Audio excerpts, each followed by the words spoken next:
Today, I'm interviewing my husband, Brian, because he's going to share his experiences doing gentle parenting for a lot of years. We started with our kids in foster care. Now we are gentle parenting our twins. And it's different. It's different how I experience gentle parenting versus how he, as a father, a man, experiences gentle parenting. So I'm very curious how he sees gentle parenting, how he sees parenting in general, parenting our twins. Yeah, buckle up because it's going to be a fun ride. Before we go there, if you want to start 2024 with all the tools, everything that you need to gentle parenting in 2024 with limits, without becoming permissive, come to our class in HIC Parenting Education so you can make gentle parenting a reality with limits. All you have to do to register is just open the description of this podcast episode, or if you're watching us from YouTube, open the description of the YouTube video and then the link is there. If you are watching us from TikTok, from Instagram, the link is in my bio. Okay, so I'm going to interview Brian and let's go.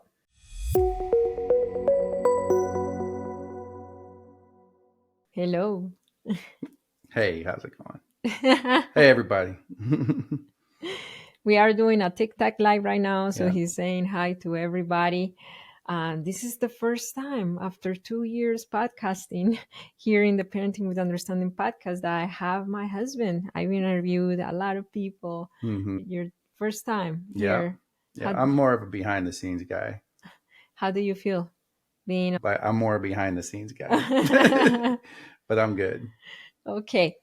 So let's start with my biggest question. hmm You grew up with spanking. hmm How did you imagine you were going to raise your children before we had kids?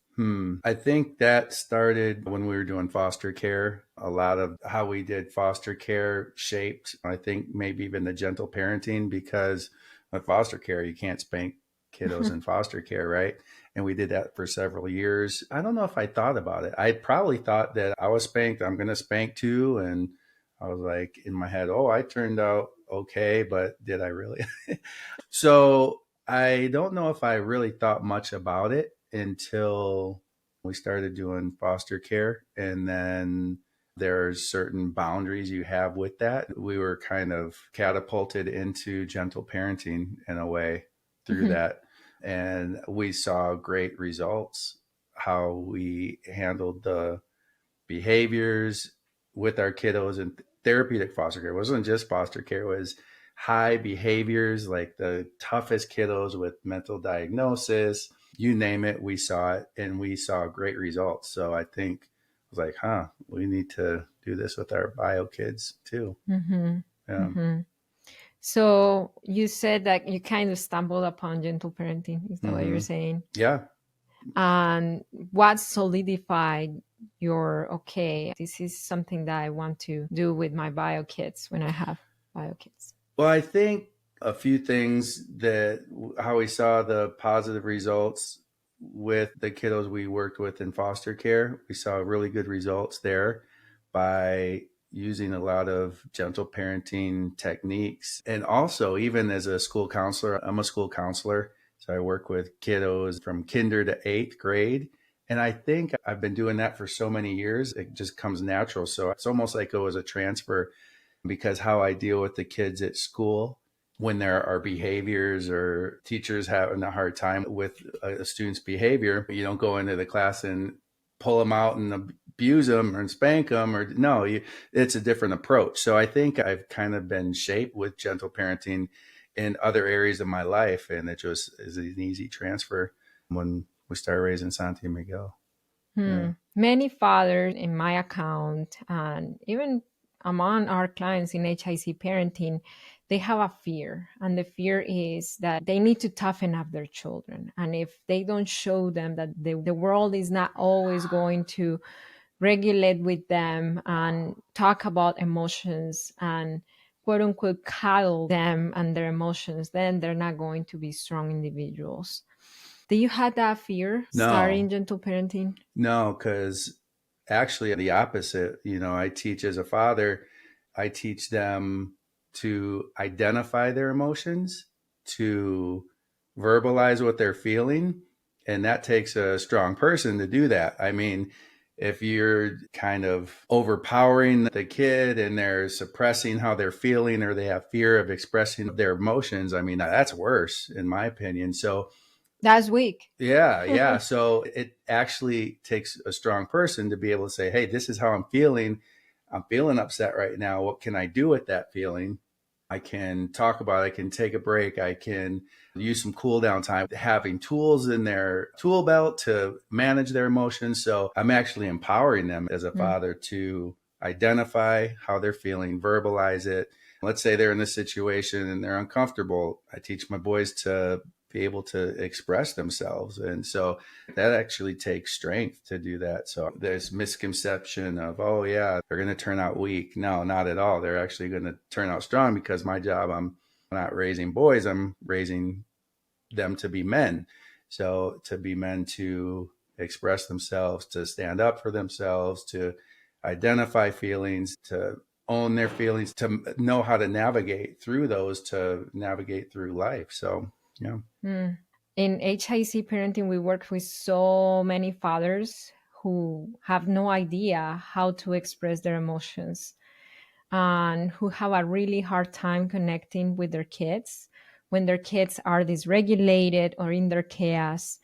And just the fact that you say that lets me know that giving our boys tools for them to grow up to be fathers who are going to connect with their kids, not shut down, not give their wives the silent treatment because they don't know what's even happening in the inside of them. That's huge. Mm-hmm. So thank you. Yeah, yeah. Because I mean, how I grew up, it was if there was big emotions or something, it was kind of brushed under the rug. Or if I was upset, maybe I get yelled at for acting out or something. So it's the emotions are and feelings are are neither right nor wrong. There's being angry. It's neither right nor wrong. It's a feeling. It's an emotion. So, okay, what do you do with that feeling? So I teach our boys, what do you do with that feeling? People say, "Oh, you were mad. They're angry." They're okay, great, no problem. There's nothing wrong with being angry. And sometimes parents will say, "Oh, their kid's angry and they were yelling." Okay, there's nothing wrong with being angry, but like for Santi Miguel, I teach him, okay, so you're angry. Okay, what can you do with that feeling? And to acknowledge the feeling, yes. And then how can you express that in a healthy way that's not going to hurt them or somebody else? Because a feeling is neither right nor wrong. It's just a feeling, right? So kind of what we do with it, our choices with it. But a lot of people don't, I think maybe they push those feelings aside and they're like, oh, I'm only going to acknowledge, oh, the positive feelings and that. No, because, we have over 40,000 different feelings Wow. that come through us every day, over 40,000, Hmm. boom, boom, boom, boom. And they could up, down, we could seesaw between some. So we need to know how to manage all those. So that's what I try to teach the boys through that. How different is your experience? How do I word this? Because we don't gentle parent the same at all. No, So, from your perspective, how different have you seen how you as a father and man gentle parent versus me as a mother? yeah. I think I'm firm with them. So gentle and firm. So I'm not, So, what do you mean that I'm not firm? well, I'm more firm than you are. So let's see the difference. Well, you have a sweeter voice, I listen to them too and validate, but I think maybe my tone might be more firm, or I focus a lot on the natural consequences of something. So, what you do also, but I don't, let me see the difference. That's a good question. Yeah. I think maybe in my voice tone, maybe I'm more firm and yeah, could be. This is why I feel when I have my serious tone for the twins, it does not feel as, oh, I need to straighten up right away as when you have this serious, firm tone and you don't yell. Sometimes you No. do if you're frustrated, Yeah, but sometimes I do. most of the time you don't. So it's not Yeah. about the yelling, but just about the presence, the fatherly presence of, hey, I'm communicating a boundary to you. I feel like it gets, the message is received by them a little differently. Mm. Yeah, possibly.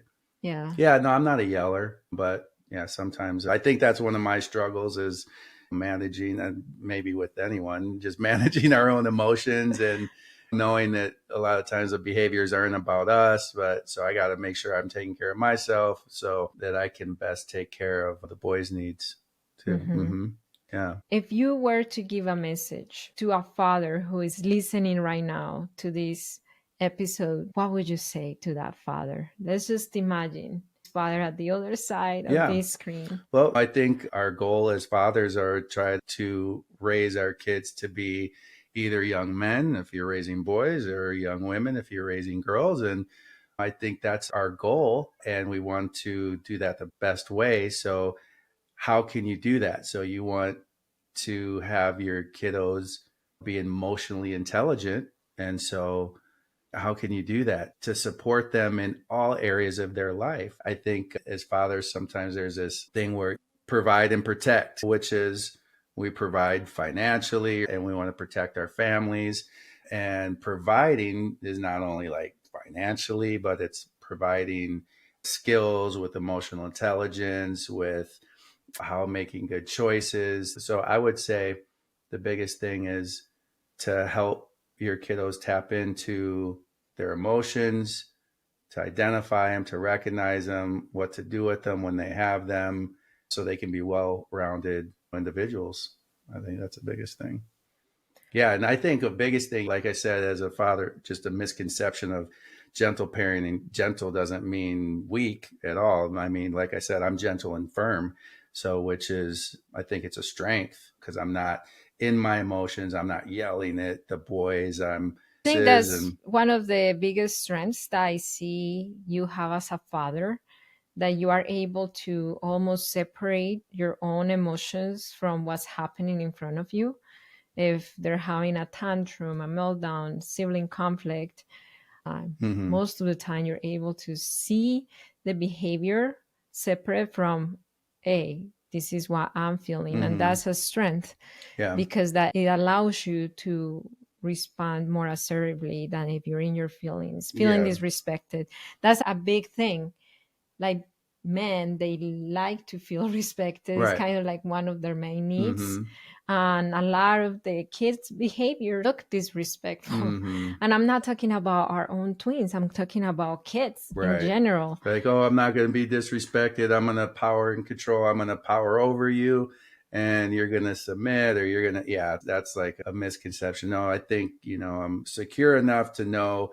And I have to remind myself to QTIP, quit taking it personal. It's not about me. It's about what they're going through or something they're struggling with, an emotion they're struggling with if they're fighting or if they're in an argument or if or Santi's having a meltdown or something and yelling. I know it's not about me. I know he needs something. He needs a break, whatever he needs at that moment. It's about what he needs, not about me. So I think that Q-tip, quit taking it personal, is something that I have to remind myself of. And that I also teach other adults to, like the teachers that I work with, because some of the teachers, they take it personal and they want to get into a power and control thing. And it's not about that. Nobody ever wins in a power and control battle. So Mm-hmm. Somebody on TikTok is saying I'm staring at you a lot. How do you no, feel about that's okay. Yeah, that's good. I love you. I love you. If you are a mother, or if you are someone who wants to share this podcast episode with a father who might be on the fence of trying respectful parenting, or who's struggling to apply it, or who does not know how this could work being a father, I encourage you to share this podcast episode with that person. If you have not followed us, I encourage you to follow us. You can follow our podcast episode. All you have to do is to click subscribe to the podcast. And one thing, if any of the things have helped you in your parenting, could you please leave a positive review All you have to do is open the description, the podcast, look for the place where you can leave a positive review. That will help us get to more parents so they can know that they can absolutely bring more peace to their parenting and raise emotionally healthy children using parenting with understanding. Follow us on TikTok, on Instagram, on YouTube at Heimpod Club. Thank you so much for being here. And remember that it only takes understanding of yourself as a parent and of your children to transform your parenting. Thank you, Brian. All right. Yeah, it's my pleasure.